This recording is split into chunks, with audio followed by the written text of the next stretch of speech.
Actually hearing the content of an academic question is difficult even when you are not nervous. Difficult questions with large vocabulary words, loaded with hidden meanings, and asked with multiple purposes are to be expected nearly 100% of the time.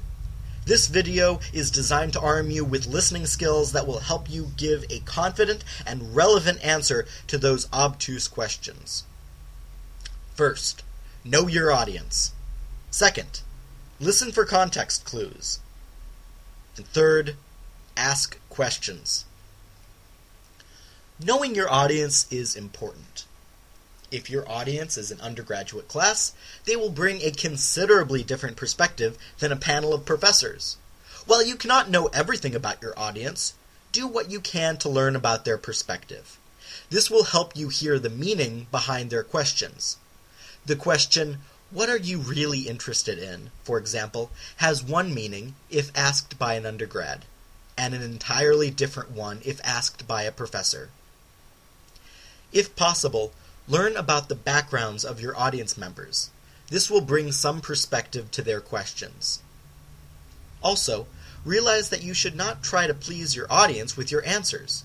Your audience will likely be somewhat diverse in academic interests, and stand on different sides of academic debates.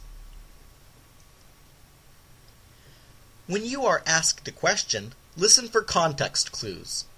If you treat it as a defense of your work, you may miss out on the nuances of the question, because you will be too focused on yourself to hear the ideas hiding in the question. So ask yourself, what is the question about? Are you being asked to explain your methodology? Are you being asked about your analysis? Or are you being asked about your conclusion? It is important to find out. Questions like, "Can you talk about triangulation?" may be prompting you to talk about the considerations of triangulation. Or it may be asking you how triangulation was used in your research, or how it was used in a study related to your topic.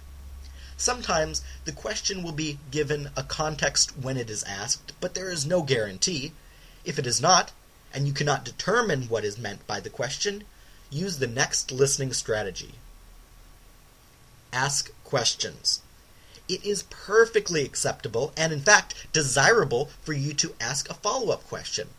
It is desirable for many reasons. It helps you know what you are being asked.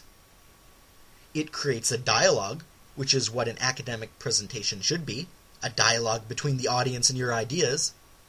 It shows that you are not afraid to allow others to have a voice. All three are desirable. So if you are unsure of the meaning or context of a question, simply ask a follow-up question or two until you understand exactly what the question means, where it is coming from, and how to connect it to your ideas.